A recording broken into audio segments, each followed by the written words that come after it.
రాజ్యమేది లేదు గాని రాణిలాగా చూసుకుంటా, కోట కట్టలేను గాని కళ్ళల్లో నిన్నే దాచుకుంటా. రాత ఎట్లా రాసి ఉన్నా ఆ మార్చి నీతో రాసుకుంటా.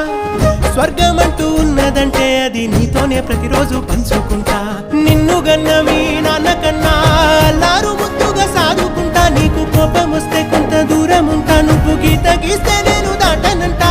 కంట నీరు కంటి రెప్ప దాటకుండా కాటుకై కావలుంటా. రాంబాయి నీ మీద నాకు మనసాయనే, ఏనాడు నిన్ను వీడిపోని నీడైతనే.